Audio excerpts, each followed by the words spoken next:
All right. Thank you everyone for coming and attending Organic Seed Production for Organic Certifiers, Part 1.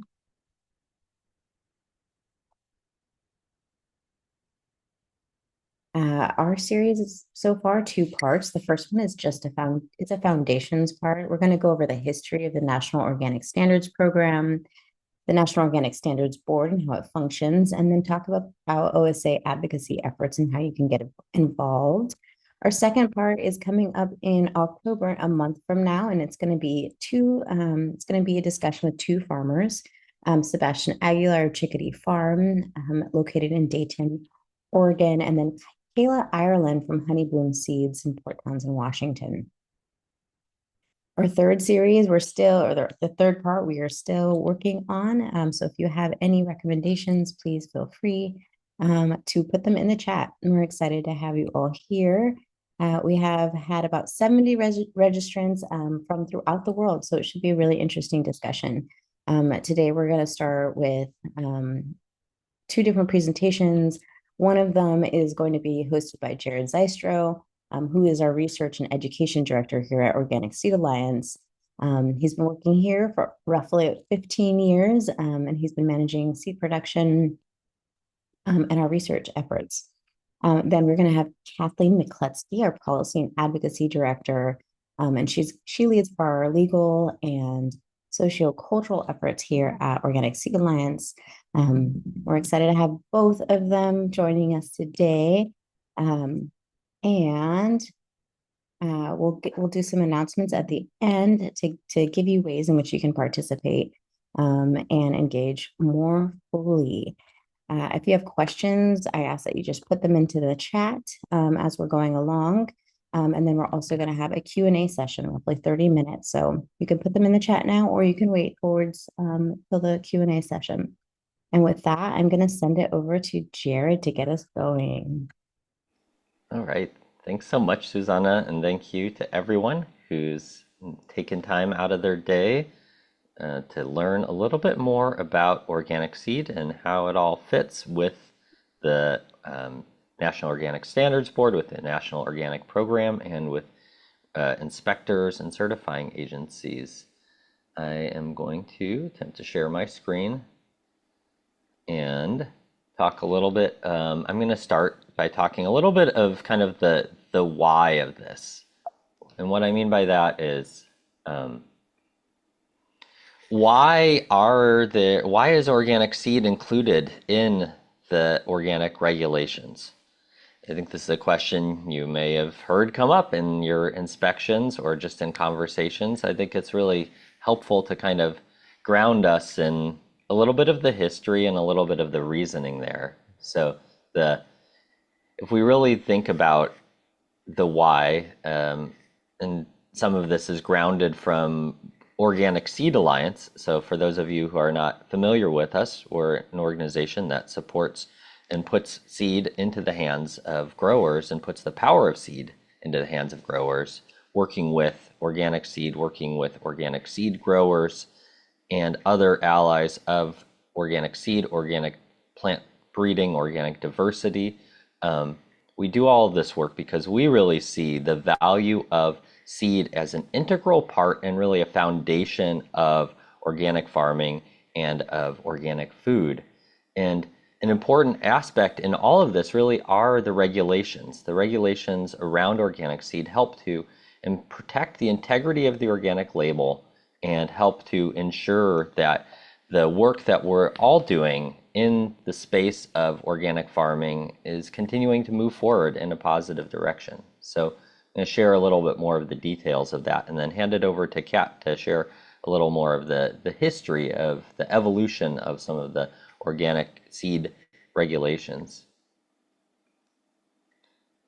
Starting out, taking us way back, organic, as most of us know, arose as a grassroots labeling effort through different labels that were launched and run and managed throughout the country, often at a state-by-state wide basis. In these early years of organic, the organic seed requirement varied by depending on what certifying agent, what label you're working with, what state you're working in. Some of the standards were more stringent around using organic seed and some were less. When kind of starting in the 90s with the Organic Food Protection Act moving all the way through into 2002 with the kind of NOP final rule, there were a lot of conversations in the development of these standards as there tried to be a universal, uniform standard across the country for what does an organic label mean. And there were a lot of debates about different practices, different inputs, and one of them was really around organic seed. And the conversation really reflected a tension of seeing the value, and I'm going to hopefully explain to you what some of the philosophy and some of the conversation and some of the reasoning and rationale for including organic seed in the organic label was. There's tension of really seeing value in including organic seed while recognizing that at the time of the National Organic Program being established, there was a lack of organic seed. There was sort of this chicken and the egg phenomenon where there was still relatively little organic seed being produced. And so how could we ask farmers to be using organic seed when there wasn't enough seed available for them to use? Kat's going to get a little more into the evolution of how that's changed over time, and hopefully some of that, reflecting the fact that 20 years later, the capacity of organic seed producers has increased. And so kind of Kat's going to maybe be looking into where and how the standards have increased or may change in the future. But for now, let me share some of kind of the rationale, some of the reasons that might answer this question of why organic seed. So as I said, when the National Organic Program was first launched in the regulations, the compromise was saying that organic seed was required, when commercially available, right? And I think we're going to get into some of the nitty-gritty of what that means, how that's assessed within the certification system. But ultimately, again, this was sort of this compromise between meeting and matching and recognizing the value of organic seed in organic operations, and just recognizing that when all of this started, there was still a limited supply of organic seed. But there are kind of several things that we can look at for why does it matter that we use organic seed. One of them is around just the integrity of the label.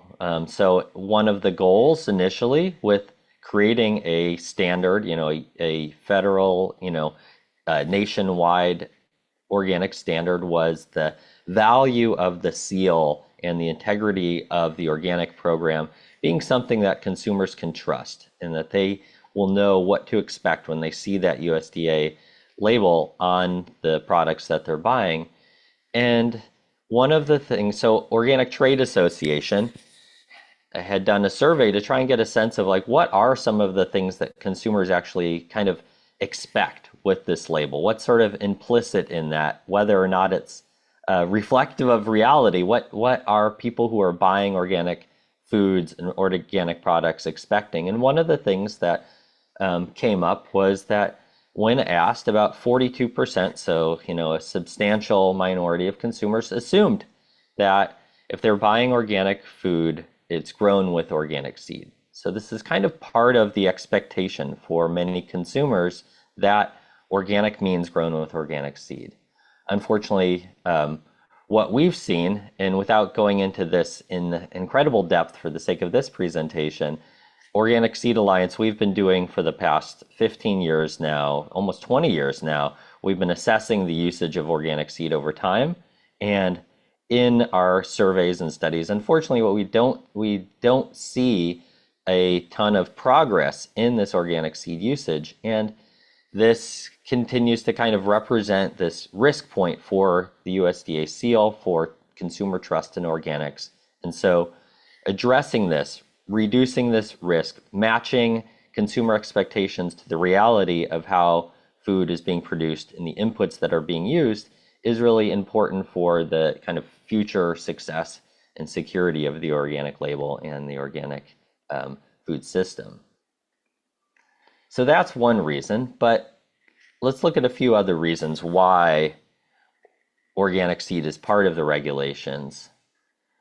I think one piece is thinking about the fact that seed in and of itself is a product. It is a crop, or a set of many crops can be grown for seed. And therefore, it really is not just an input. Seed is not just an input, but it really is also a crop that can be organic. And so when we think about the systems that we're supporting and the practices we're supporting, we're hoping with our organic regulations and with organic systems that it's a virtuous cycle, that as more organic crops are grown, as there are more, that in turn creates a pull for more organic production, including organic seed production. We would like to see the cycle of production grow, the cycle of organic production grow and expand into more crops, into a kind of a larger system there. By connecting organic crop production to coupling it to conventional non-organic seed production, it kind of is, we're losing some of the momentum that we can generate through the use of organic foods. We're kind of reaching this point where we're saying, okay, this is the part of the organic system that is organic, and then these parts outside of it are not necessarily organic. And so by thinking about organic seed as an important part of the organic system, it helps kind of expand the growth of organic agriculture more largely. And that's a good thing, right? One of the things that we can see is that organic seed production has a lot of climate benefits. When we look at many seed crops, they are flowering crops. They are incredible pollinator habitat, insect habitat, increasing diversity on a farm, as well as when they're grown organically, providing all the benefits to all the climate and ecological services that organic farming already generates by growing organic seed. The flip side of that, and something I think's not as well known and is important to know, is that conventional seed production, especially if we're talking about vegetable seed production, if we're talking about really generally we're looking at a really long season crop, right? So these are crops that if they're being grown, say for as a vegetable crop, they may be harvested, 90, 120 days earlier or more than they are if they're grown for seed. So you have a really long season crop which means that diseases and pests have a chance to kind of accumulate on that crop, which often means that in conventional seed production, there is a longer and more extensive spraying regime of pesticides, fungicides to control those pests and diseases. And in addition, because seed crops are not food crops, they're not considered edible, the regulations for what can be applied and how much and when in conventional seed production are more lax. And so the amount of inputs of potentially, inputs that can cause both environmental harm, risk to farm workers, all can be higher with conventional seed production than they are with just conventional food production and certainly with organic seed production. And so by encouraging organic seed production, we're really creating environmental services and we're reducing some of those some of the detrimental environmental effects of conventional seed production. Another important aspect here, when we think about the current landscape of organic seed usage, one of the things that we've seen at Organic Seed Alliance through our work in the state of organic seed is that there are, it's a spectrum of usage of organic seed right now. Some farmers are using 100% or close to 100% organic seed. Some are using 0% or close to 0% organic seed. And that's across crop types, it's across regions, it's across scales, though we often see the larger scale farms using less organic seed percentage-wise compared to the small scale farms. However, what we've seen is that organic seed usage, one of the main current drivers of organic seed usage is philosophical. Farms that report, when we've asked them, when we've asked producers, how important is organic seed, the integrity of organic farming, or how important is it to support organic seed so that new, varieties can be developed? The producers who've really responded enthusiastically saying, yes, organic seed is really important, that's a really big indicator of farms that tend to adopt more organic seed usage on their operations. But what that's in our current environment with this sort of patchwork of usage with potentially unequal requests of farmers in terms of using organic seed or demonstrating the usage of organic seed or demonstrating when they can't access organic seed, because those things are unequal and because a lot of this current organic seed usage is driven by sort of personal philosophy. It's creating this somewhat of an unequal playing field where some organic producers are basically taking on the additional cost, because organic seed does generally cost more than conventional seed. They're taking on those additional costs and potentially placing themselves in some ways at a competitive disadvantage with similar size operations that are not using organic seed. They're using all conventional seed and saving those costs.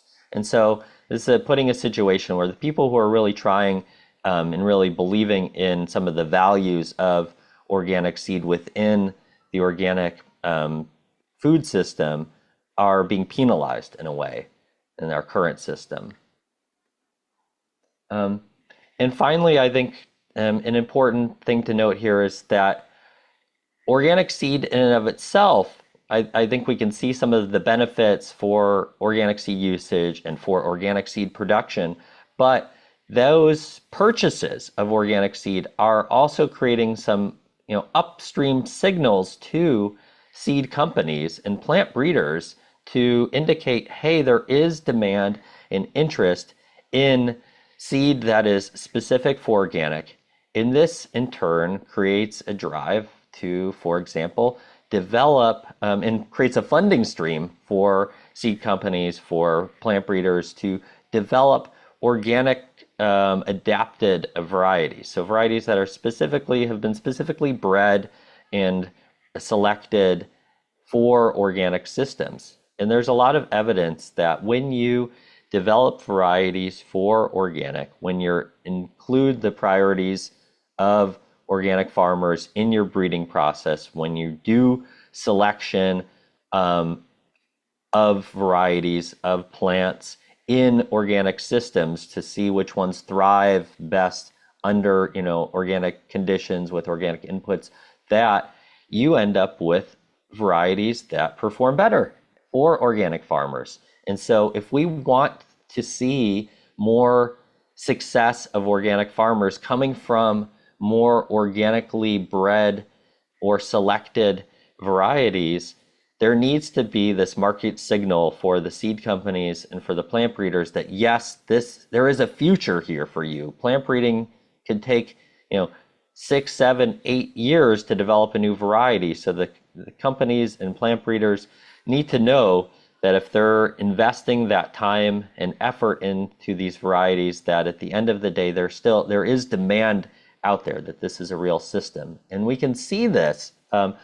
One of the ways we can see this demonstrated is that the way I'm describing organic regulations currently in the US, and I think Kat will go into some of this in more detail, it looks a little different in the EU right now, where the EU is taking, in some ways, they have a different system in terms of the way that their the seed system operates more broadly, even outside of organic within the EU, that allows them to do things maybe more easily than can be done here in the US. But in the EU, they're beginning to look at really a concerted, signal and effort to begin to reduce the amount of conventional seed that's being used within organic within organic operations, including looking kind of at a category by category closeout, where they look and they say, okay, is there enough organic seed available of enough varieties within, say, a specific market class, like mid-season, um, you know, mid-season protected culture, Asian cucumbers or something like that. And if there's enough varieties that perform well in their trials that are available with organic seed, then this is no longer a category where you can get that exemption and use conventional seed. And that basic process has been a strong enough signal that we see growth in the European organic seed industry, and in turn, support for organic breeding and new varieties for organic farmers in Europe. And so, thinking about that as helping us build the future of organic seed is really important, and we need to be able to demonstrate that there is that future for these seed companies and breeders. So again, these seed rules, when we think about where they came from this compromise between the reality in 2002 and prior of a limited organic seed available at the time, with this recognition that as a community, we really saw value in organic seed being a key part of the organic regulations, because it helped promote this, trust in the organic label, this kind of continuity and connection of organic being grown organically, including organic seed, in terms of supporting kind of climate and farm worker health in the seed production, including this fairness for all farmers to have a similar playing field in terms of their organic seed usage and seed costs, and in terms of signaling to seed companies and breeders that if you invest in organic plant breeding and organic seed production, that this will be something that ultimately you can bring to market and will have interest and find value from. So that's, I hope, a little bit of grounding in this why. If you didn't, if you hopefully coming in today, you learned a little bit more of like, why do we even include organic seed in the regulations? Now I'd like to pass it over to Kat to talk a little more of the details of the history and evolution of that. Great, thanks, Jared. I am going to, let's see, share my screen.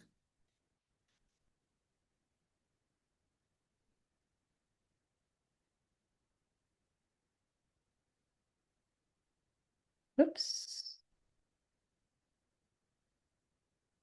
Okay. Jared, thank you so much for the background. Everyone, thanks for taking time out of your schedules to join us today and learn more about organic seed, about the background of it, the usage of it, and then, of course, about some current policy discussions and data collection work that's happening at the national scale, at the National Organic Program scale. So I want to I want to ground us first a little bit in OSA's and Organic Seed Alliance's policy and advocacy program, and sort of maybe give a little peek behind the curtain of how the sausage is made as far as some of our work from the policy end, but then really directly into the National Organic Program and the rules and regulations through the National Organic Standards Board. So quickly, I will share the goals of our advocacy program, which I have the honor of leading, are to conduct our legal and cultural advocacy for policies that support organic agriculture as well as farmers' rights to save seed. And I've shared sort of our lead with seed goals here, including targeting policymakers and amplifying seed grower and voices in that process. So this is in terms of organic seed usage, this is really directly bringing the voice of seed growers to the table of discussions around the organic seed usage rule, consistency in organic seed usage at the National Organic Program level, and this integrity of the label as Jared sort of began to set up for us.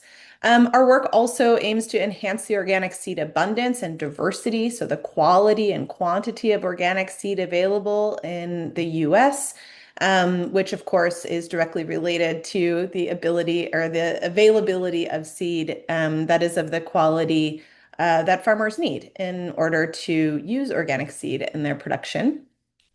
Our work also ensures growers' perpetual rights to seed cultivation. And at the base of all of our advocacy and policy work, it's fostering equity and community involvement, which I think Jared kind of pointed to some of the data from our State of Organic Seed project to share a little bit about the background there.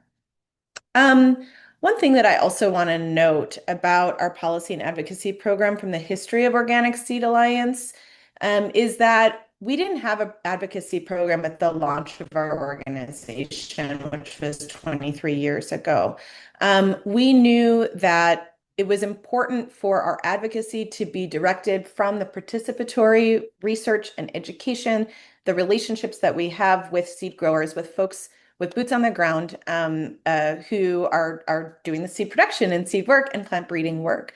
So our advocacy program has really been informed and continues to be developed through relationships and this participatory research with seed growers and seed breeders. We conduct much of our work through coalitions to expand seed policy into other agricultural policy spaces, as well as to increase our own team's capacity.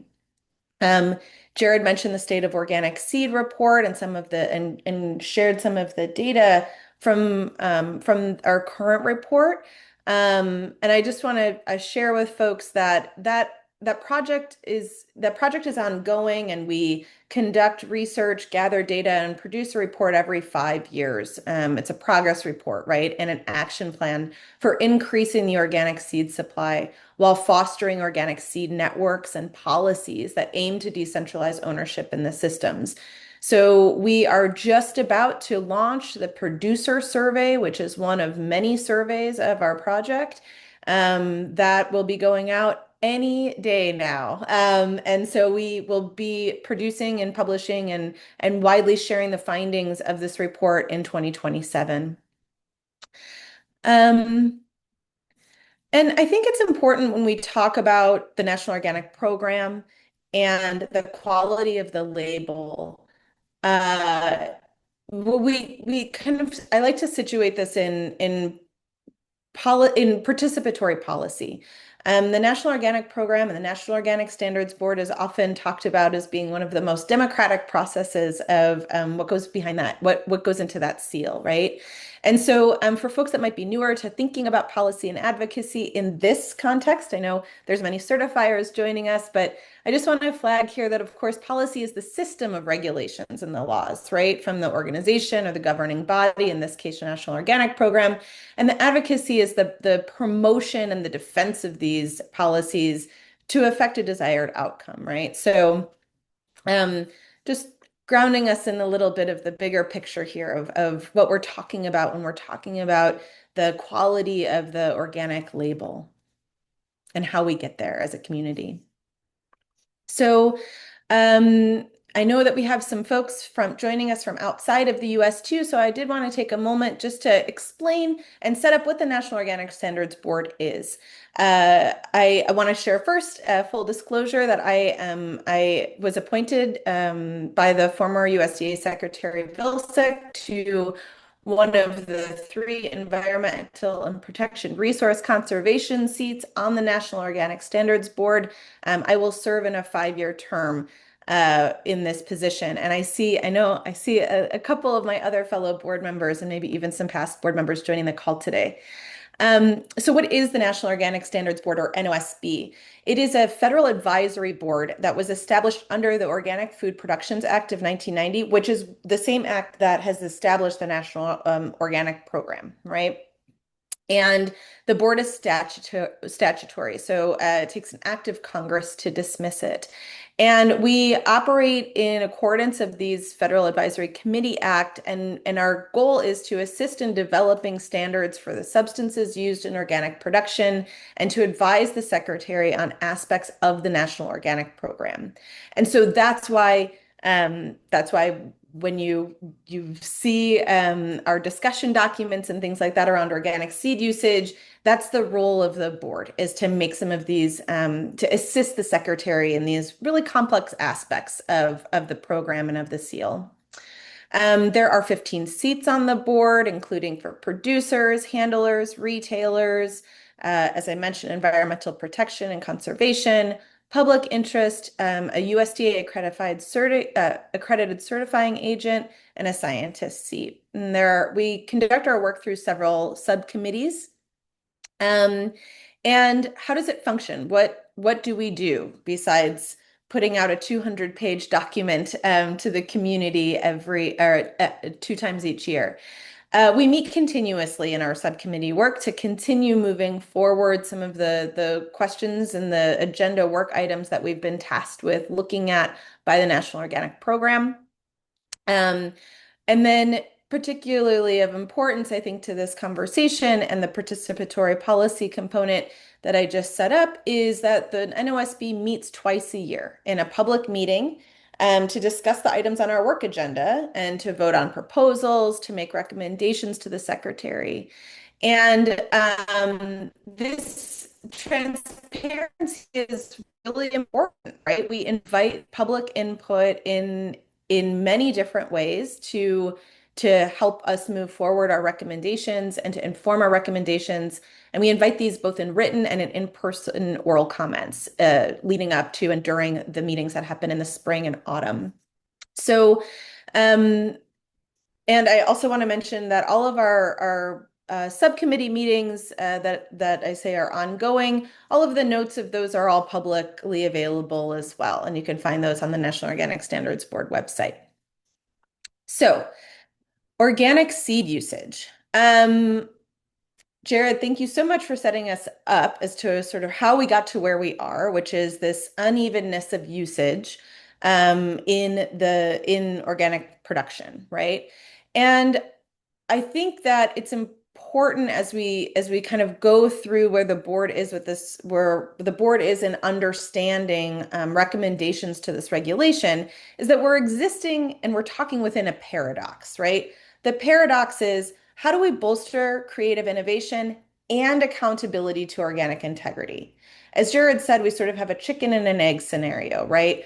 We have an organic market that has grown exponentially to a $70 billion market, but not along pace with bringing along an organic seed market with it, because at the onset of the rule, there wasn't enough organic seed available to spur the innovation here, right? So a little bit of background. Organic producers are generally required to use organically grown seed. And non-organically produced untreated seed may be used, quote, when an equivalent organic produced variety is not commercially available. I'll define also commercial availability, right? Is the ability to obtain a production input, in this case, organic seed, in an appropriate form, quality, and quantity to fulfill an essential function of a system. Okay. What is missing here that I want to flag is the cost, right? Cost is not an allowable reason for commercial unavailability. And Jared sort of touched on that as well, the cost of organic seed. So,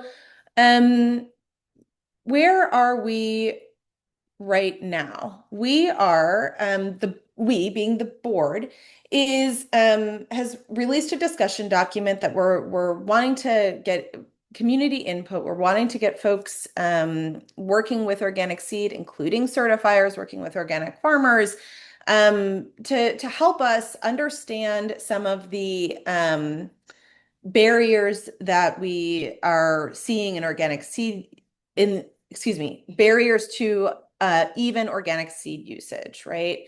And there's quite a bit of background here. I'm going to flag a few pieces, and that is that where the board is sitting right now is that there have been two more recent recommendations from the National Organic Standards Board to the National Organic Program, which have not been adopted yet. One was in 2018, and this was a rule-making recommendation.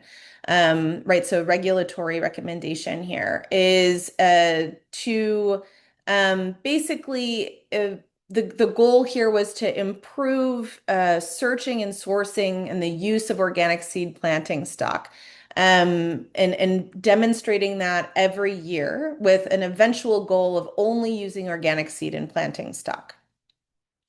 Following the 2018 rulemaking recommendation, the board put out a 2019 guidance document. So this is not regulatory change. This is a guidance to support this rulemaking recommendation.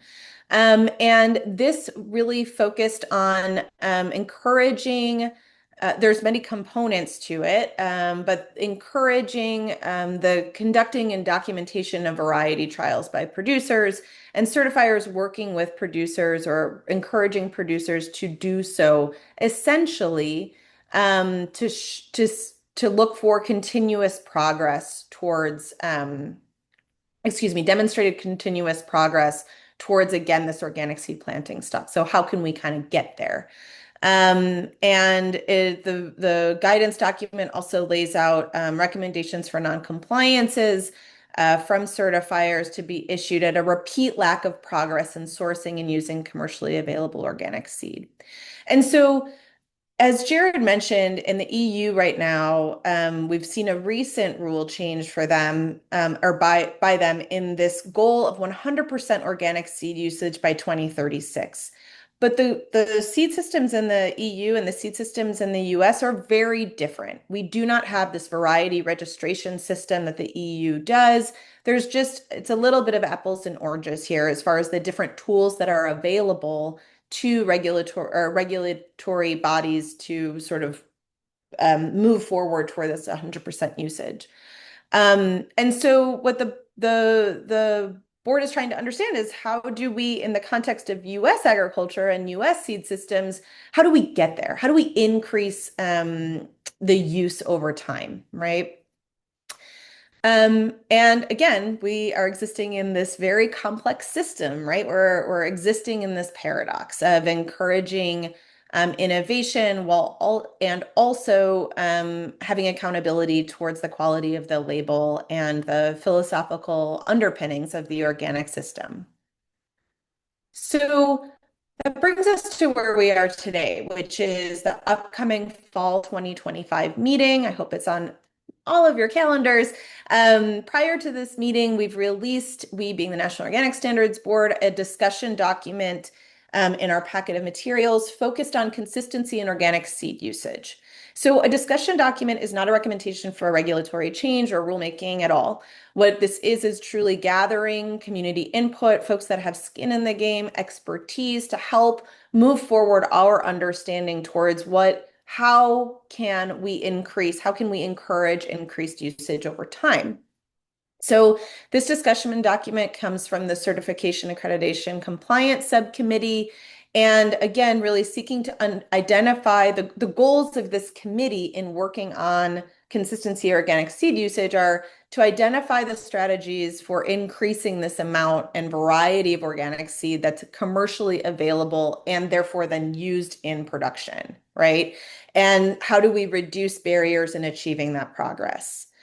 Um, and so as part of our understanding and as part of our process, this is why we have this discussion document. And this discussion document for the fall meeting is really focused on the barriers to organic seed production that are limiting availability of organic seed usage. Um, and so what are these barriers that we've identified in the discussion document? They're here on the left side of your screen. The technical production challenges, right? Certain seed crops we know are challenging to produce organically. This can limit the availability of organic seed in those areas. Additionally, organic seed production can be more challenging in certain climates and regions due to pest and disease pressure and resource needs, right? We also have the another barrier that we've identified as the board is the time horizon, cost of innovation, and planning. Excuse me. So as Jared mentioned, bringing a new variety to market can take up to 7 to 10 years on average. And we know that investment in seed production generally is long and expensive. And so what we're seeking to understand which crops might be best suited for organic seed production that could help direct limited research funds to and within this system. Another barrier identified by the board is the market and demand uncertainty and risk, excuse me. So, and we've already kind of touched on this, both myself and Jared, the organic market growing and shifting significantly since the NOP regulations were adopted, and the allowance for conventional untreated seed in the system. We also are operating, we in the US and just kind of globally within seed systems, an extreme market concentration. And so we're trying to understand if this extreme market concentration is preventing new organic seed producers from entering the marketplace. These are sort of larger questions that might be beyond what the board would make recommendations for rulemaking as far as the economic components, but it's still really important to understand what sort of barriers to entry the market concentration may be having in the organic seed system and production system. Another barrier that we've flagged is the certification process. We know from our organic seed, our State of Organic Seed project, that organic seed producers report that the certification process is extremely time consuming and complex. I'm guessing that this isn't a big surprise to anyone joining this call, and that we could trade organic seed producers out for many sectors, many components within this sector, right? And this is particularly complex, though, for organic seed producers, excuse me, who are producing both organic and non-organic seed in their system. And I want to flag here as a parallel note that I recognize there are other conversations that are sort of related to this certification process that are happening within the certifying world and within the larger National Organic Program discussions around risk-based certification and as well as a common OSP.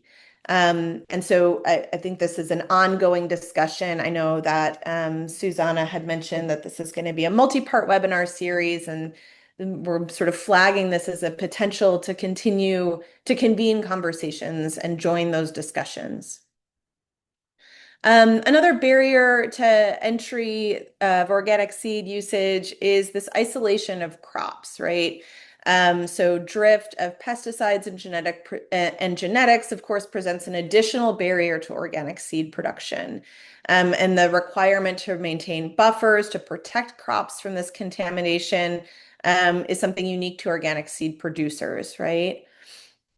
And then finally, the last barrier that we've included in this discussion document for input is the intellectual property and access to genetics. somewhat related to the market concentration that I mentioned just a couple of minutes ago.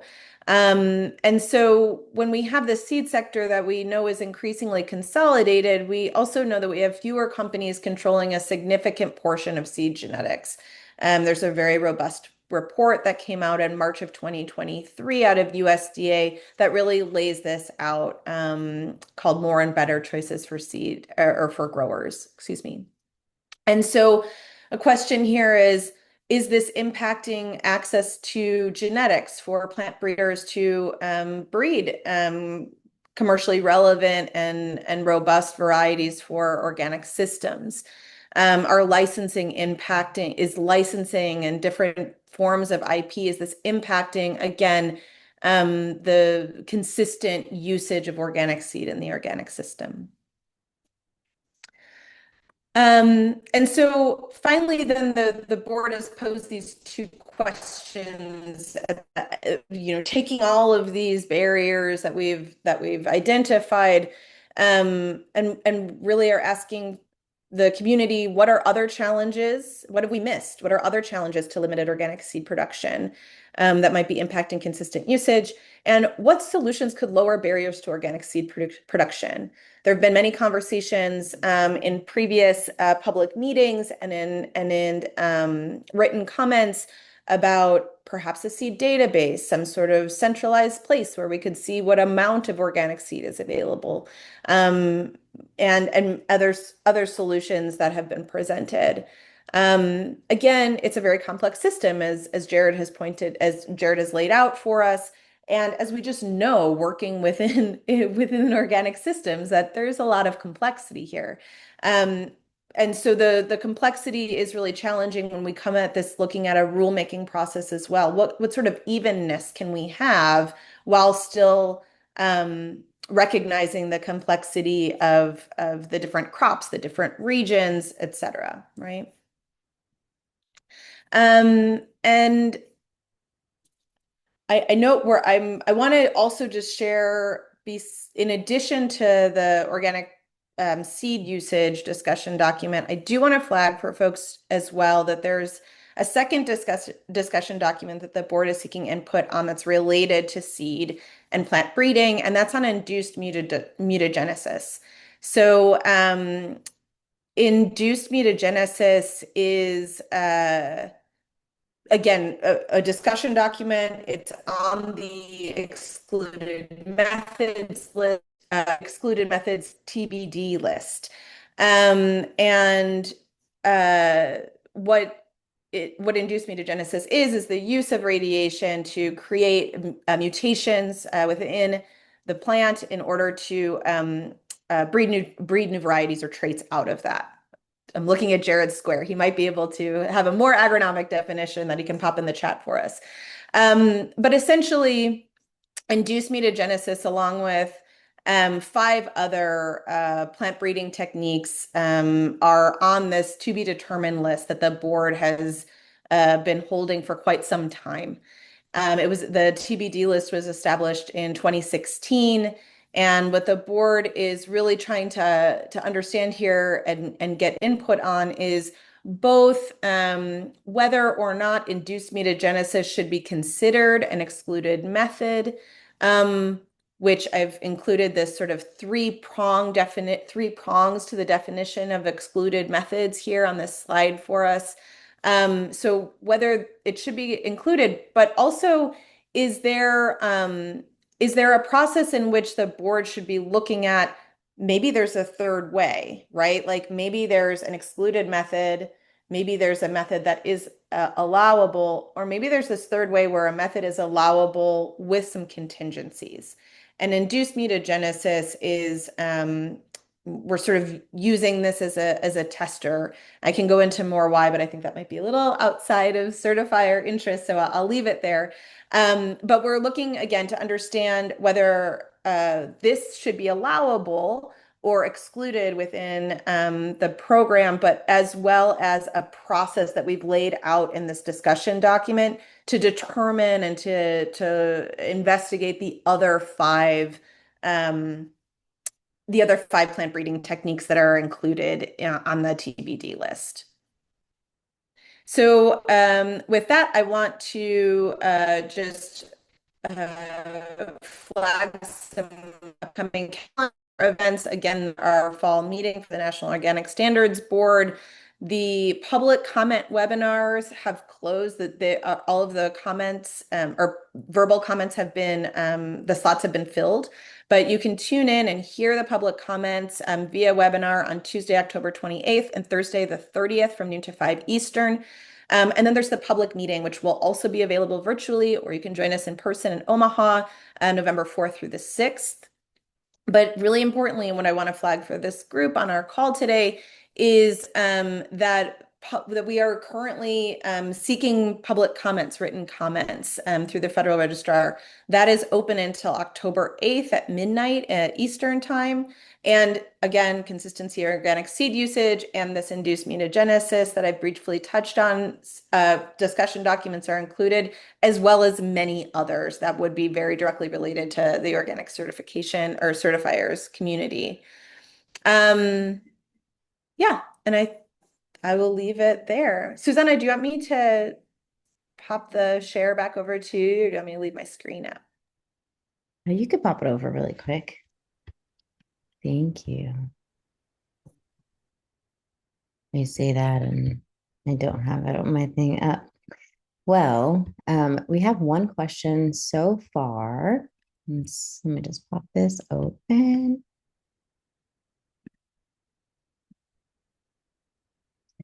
There we go.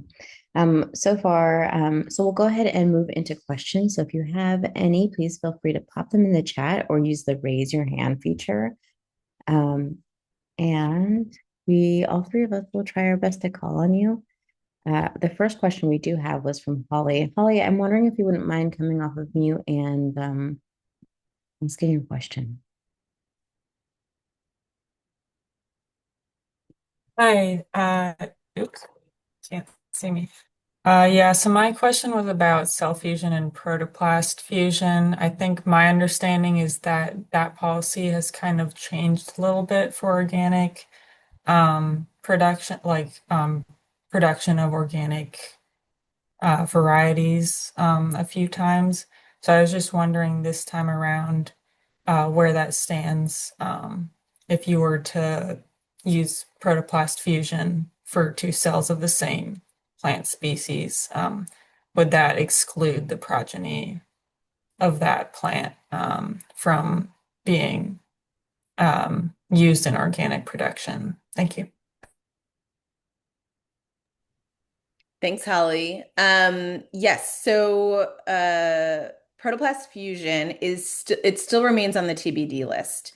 There is not anything particular for that breeding technique that's included in the board's packet. This does not mean that we don't want to hear comments about it, just because it's not a breeding technique that's directly included in our packet does not mean that we aren't interested in how the community, what the community recommends for the allowance or exclusion of that method.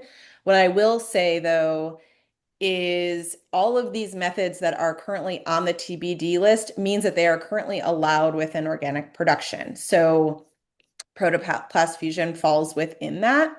And the discussion document on induced mutagenesis, Holly, I would recommend taking a look at that and looking at the process that the board is taking to understand whether or not induced mutagenesis should be allowed, thinking about the methods that we're using to inform a potential rulemaking in the future, and considering whether or not that might work for protoplast fusion, whether that would work for transplant, for tilling, for double haploid technology, for cell fusion within a plant family. So it's kind of a two-prong discussion document. All right, thank you.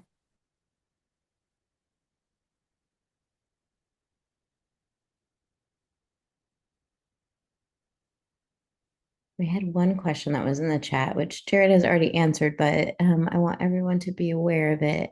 And the question came from Noreen. And she asks, will there be a new state of organic seed coming out? Jared, do you want to tell us where we are in the process and when we can expect to hear some reporting? Yeah, so thanks, Susanna, and thanks, Noreen, for the question. Our State of Organic Seed project is now entering its fourth iteration. So we've been doing these approximately every 5 years to get this longitudinal evaluation of where organic seed is in terms of usage, in terms of production, in terms of challenges, in terms of needs for research, education, policy, and the where we're at right now is we are launching our fourth State of Organic Seed project, and we're launching it as we often have in the past, which is with our producer survey. So we have a bunch of different research instruments and aspects of this project, but one of the largest is that we generally have surveyed somewhere between 1,000 and 1,100 certified organic producers across the United States, a combination of people who opt in to fill out the survey, as well as folks that we randomly sample from the Organic Integrity Database to try and capture a broad swath of scales and crop types and regions and other demographics, and then ask just a suite of questions around your usage of organic seed, the limits, the reasons why you haven't been able to use organic seed, your perceptions and attitudes around organic seed, as well as around some of these excluded methods conversations that Kat's brought up. So our goal is to have the producer survey launched within the next month or so here, and then follow that with additional surveys specific to seed producers and seed companies, to certifying agencies, as well as research into other aspects of the seed system.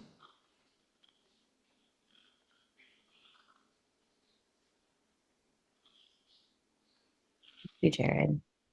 I have a quick question for you, actually. I'm curious in your experience, having gone through four different iterations, I'm wondering if you're seeing any trends or, yeah, any trends or changes within the community. Yeah, so some of what we've seen over time with the State of Organic Seed is looking at trends first off around organic seed usage, because that's one of the things that the producer survey really was tailored to capture, and has been an important aspect of the survey and the project. In terms of organic seed usage, what we've seen is a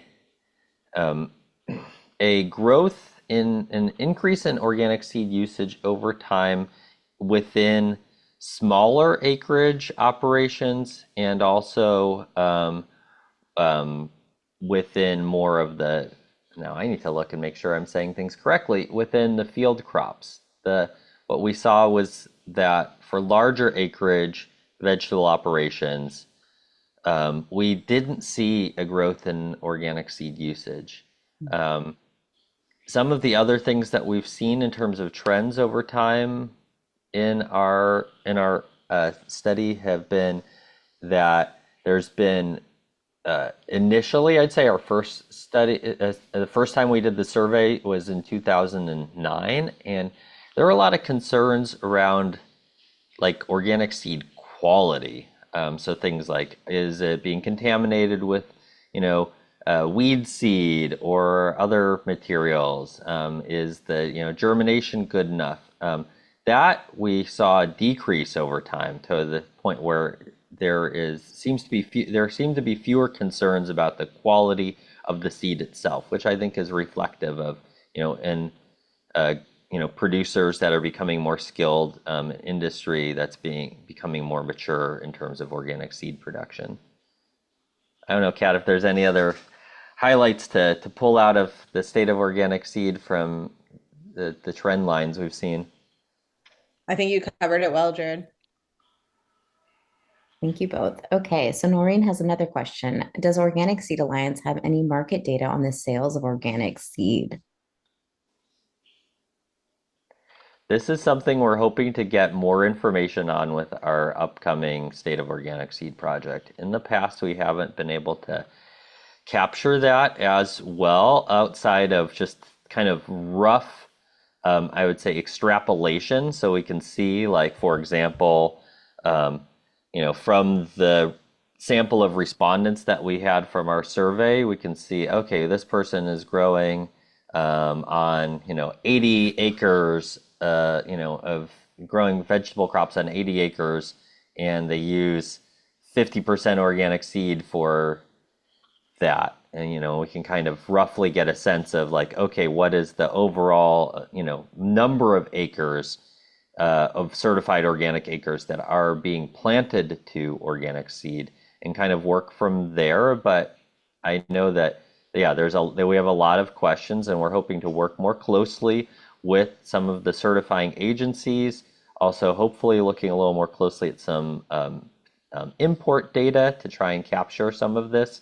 I've seen some market data research that OSA has not conducted that's been released by these kind of market research firms that promise like to give you, all of this business intelligence.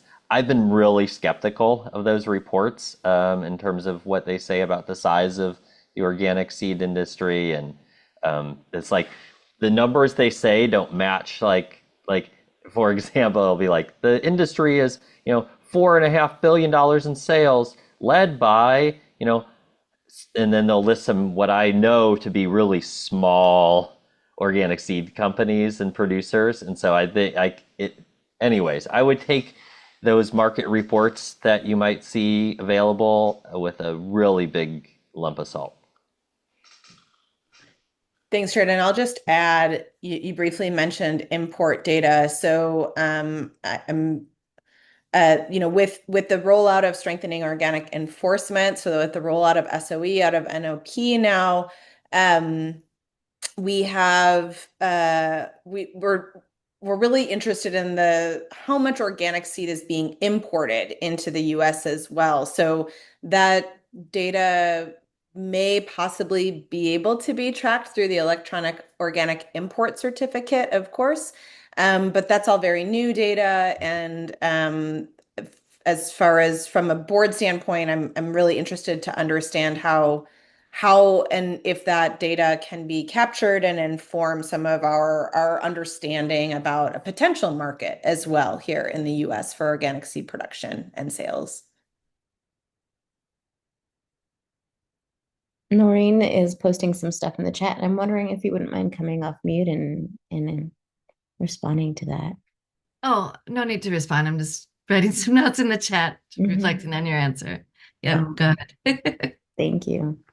Yeah, I'll just tack on. Yeah, this is something we've been thinking about more intentionally, I feel like this time around. And so some of the ways that I don't, I think there will inevitably be there are just some limits in the way that we do our state of organic seed in that report, in that we're primarily relying on surveys that are capturing, a sample of organic producers. This is not a census, of the 12,000, 13,000 plus operations in the US.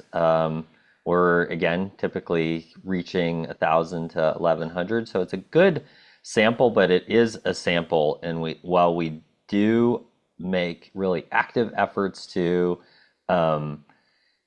try to make sure that sample is representative, inevitably there are gaps, and one of the gaps that we've often identified is relatively proportionally low response rates from some of the largest operations, especially vegetable operations. And so that, yeah, makes it hard for us. It does limit sometimes the confidence in our data, at least for seed usage for some of those largest operations. That's something that we're hoping to make a real concerted effort to address in this upcoming project, as well as sometimes the way we asked the questions, we didn't get as much granularity in terms of like how much seed were you using of this specific crop.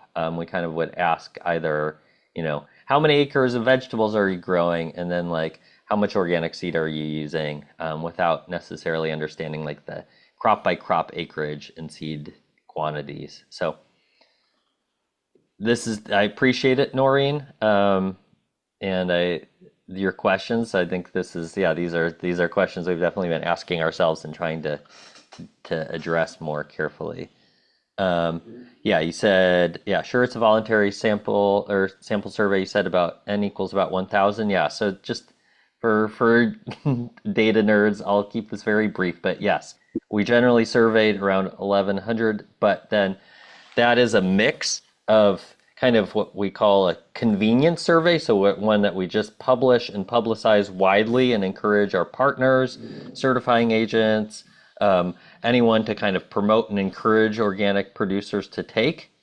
And then we call our random sample survey, where this is where we will actually go into the organic integrity database and randomly pull operations out of there and make a really concerted effort to get those folks to respond, to get their response rates up, because those are the people who are not kind of they're being having to be pulled into the survey, so it's more likely to be better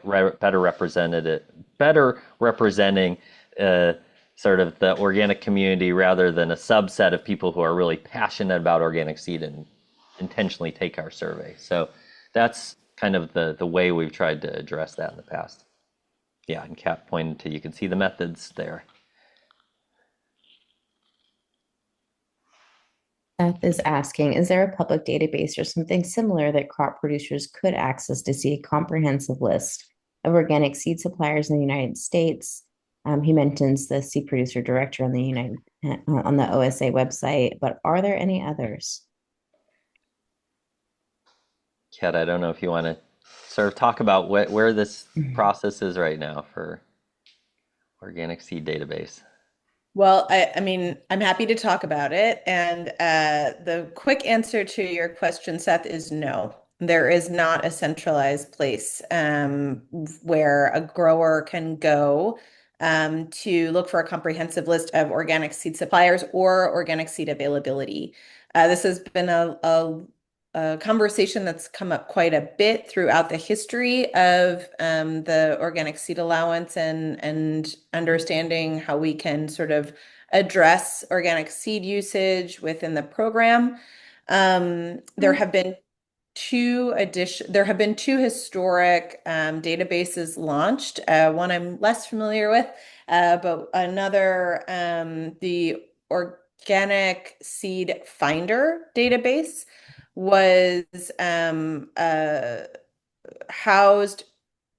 Well, I won't go into all of these details, but essentially there is this ongoing question of, would the National Organic Program be willing to host such a database? And if not, is there another entity in the private sector or the public sector that would be willing to host a database? So there's this sort of overarching question.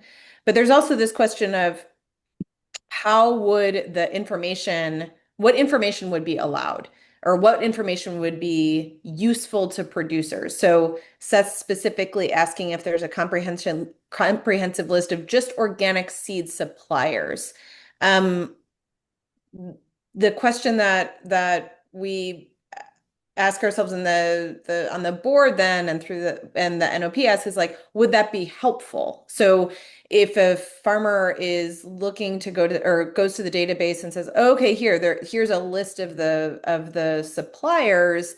Now I need to go to each of these suppliers looking for the variety that I'm after, as well as as well as the quantity of it that I'm looking for, if that's available, and then do some price comparisons probably amongst those suppliers.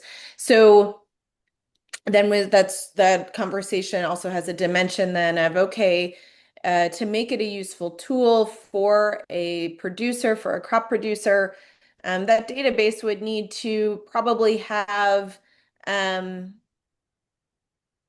it would need to have this quantity available in it. What real-time quantity is available of the variety. And this would, of course, mean then seed companies and seed suppliers would need to be at the table and involved in having real-time data available in a database. And then there's this sort of third layer of questions around it. Then, okay, so if a producer goes to the database, they see here's all of the varieties that are available in real time, how much is available of each of them. Now I need to walk away from here and go, get out of this database and go make the purchase. Oh, maybe I've gone to make the purchase and maybe that supply isn't available anymore. So there's a lot of different, you can see the complexity of availability of the data to a producer in a centralized system. There's a lot of sensitivity amongst seed companies and seed providers or suppliers as far as including cost, right? Because some of that is done through contracting specifically with growers. And so then are we talking about a marketplace? But Seth, if you have any input on a seed database resource, the board would love to hear it. And you can also take a look back at some of um, the 2024 comments that we received on a database that were quite extensive in the 2024 meeting of the National Organic Standards Board on this. Thanks so much for the response. That makes sense. Abid in our comments states that I think we can check the certified crops on OID, the Organic Integrity Database, country-wise. Thanks, Abid. I will say we recently were spending some time trying to look through the OID crop listings to try and see if what information can be gleaned from there. And unfortunately, it is, at least as of now, one of the challenges we face is that it's not consistent in terms of the level of reporting that different certifying organizations are putting on the OID for their operations that they're certifying. So some have really good, extensive, detailed lists of the crops that are being produced, and others don't. Thank you, Jared. We have another question from Kayla, and she asks, if a variety is created through a breeding method on the TBD list that is later determined to not be acceptable for organic production, would that variety be pulled from organics or grandfathered in? Kayla, such a good question. Thank you for it. And it is that is exactly one of the questions that the board has around the TBD list and in looking at how we address excluded methods. So this question, I mentioned like this third prong approach of like, do we determine that something is either an excluded method or not an excluded method, or is there this third category that we have saying, okay, the variety is going to be excluded with conditionality. So in induced mutagenesis, for example, brassicas, particularly in broccoli, we know that there's quite a number of organic varieties that growers rely on that include induced mutagenesis in the background. And so this begs the question, just as you're asking, would the board then grandfather, or not the board, but the board recommend to the secretary that those varieties get grandfathered in should should induced mutagenesis be deemed an excluded method? How would we test for that? Was another question that the board has around, and particularly around induced mutagenesis, but these breeding methods on a whole. So we really want to hear from producers about, if we how determining these breeding methods would impact their access to varieties, and should something like a grandfathered system be something that needs to be put in place for any of these TBD methods. So yeah, great question. And the board would definitely love to hear from you about your thoughts on particularly induced mutagenesis, but also this sort of third way of determining those other methods on the TBD list. Thank you, Kat. We have another question from Michael who says, I'm wondering if Kat could speak more about how the exemption for non-organic seeds supported innovation in the organic industry. Do you think that the exemption is still driving innovation within the industry? You're welcome, Kayla. Um, Hi, Michael. Thanks for the question. Yeah, I'm happy to speak a little bit about it, but Jared, I'd love to hear from you on this as well. I don't have data at my fingertips to speak to this really directly. Looking at market numbers, I think Organic Trade Association might have some market numbers to help inform this. But I think what your question is really getting at is this paradox that I mentioned at the beginning of introducing the discussion around organic seed usage, right? Like, how do we encourage innovation, allow for innovation in the industry, and have the highest integrity to the organic label from seed to plate by using organic seed at the jump of a system? And so I can share what my expertise, my informed expertise is in this exemption at the beginning of the program, and the allowance at the beginning of launching the program, I think absolutely allowed the industry to innovate and to grow. And as far as if it's still driving innovation in the industry, I think it depends on how we define innovation in the industry. Yeah, Jared, I'm actually really curious to hear your thoughts on Michael's question too. Thanks, Kat, and thanks, Michael. I can't speak with any solid data here, so this is very much just anecdotal based on my experience and conversations. I think what Kat said, as far as I mean, the recognition that in the initial development of these regulations, there is a goal.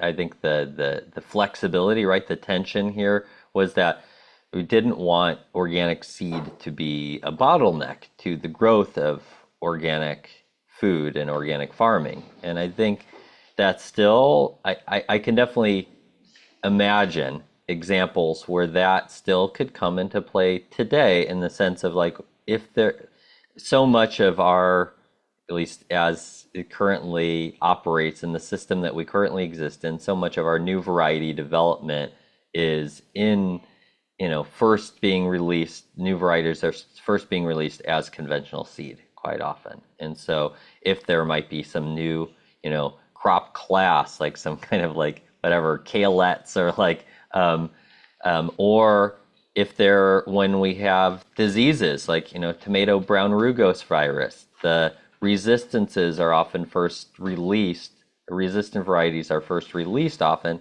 as conventional varieties. And so I think that's something always to kind of keep in mind, and something that will need to be navigated within within the system, as these conversations around how do we increase organic seed usage, how do we look at this, current existing regulatory structure, and how do we strengthen it, is recognizing that, we don't want to limit farmers' access to the seeds that they might need to be able to either address, emerging threats like diseases, or access new markets with, new varieties that are available.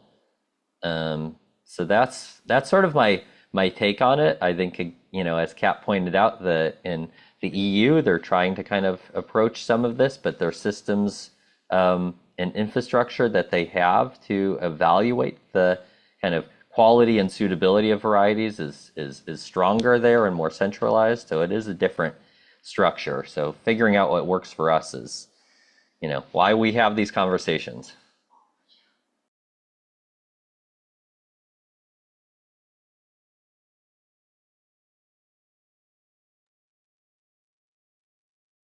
Awesome. Thank you, Jared and Kat. Michael says, thanks to you both. It's helping me appreciate the nuance and strengthening regulations without creating bottlenecks.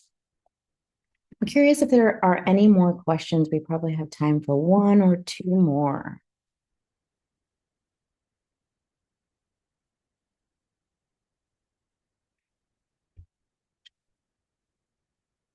Okay. Give us a second. All right. That looks like it is a no. I want to thank you both for presenting and sharing your expertise in this particular area. And we're super excited to see what happens with the SOS and the NOSP public comment period. So thank you very much for that. And thank you everyone for your amazing questions. I want to leave you with a couple different reminders. One, if you found this to be helpful or not helpful, please fill out this post-event survey. It helps us determine what kind of programs benefit you all. Another reminder is that part 2 of this series is going to be happening on October 30th. So in exactly a month from now, from 9 to 10:30 PST, we're going to have some 2 amazing farmers come and present and share about their particular experiences with organic certification and, of course, organic seed production. You can register via this link. And also, we've got our advocacy hours coming up. We have this on the first Fridays at 9 a.m. It's an opportunity to sit down with Kat and understand a little bit more about what's happening and how you can engage in policy and advocacy efforts. The next one that's coming up is October 3rd, so not too long from now. And again, you can register at the same place or using this cute little QR code. And then last but definitely, Can I chime in very quickly on the upcoming, thank you, on the upcoming advocacy hours, which is this Friday? We are going to have it's basically 90 minutes of workshop time to write comments for the National Organic Standards Board comment period. So I'll share some more information with folks that join, but we can use the time to write collaboratively, encouraging you all to be submitting comments to the board on your own based on your own expertise and data. thank you, Kat. Super helpful. Okay, and then last but not least is you can always reach out to both Kat or Jared. Their emails are listed here. And you can always follow us on Facebook and Instagram. Our fall newsletter just went out, so feel free to join, hop on our newsletter list, and or check out our website for up-to-date information as to what we're doing and how you can get involved. And then, of course, last but not least, we're very thankful to the Northwest Transition to Partnership Program for giving us the opportunity to host this series. We look forward to learning and growing with you all in the future. Thank you all for coming. We hope you all have a good day. Thanks. Thanks, everybody. Thanks, Susanna. Take care. All right. Bye.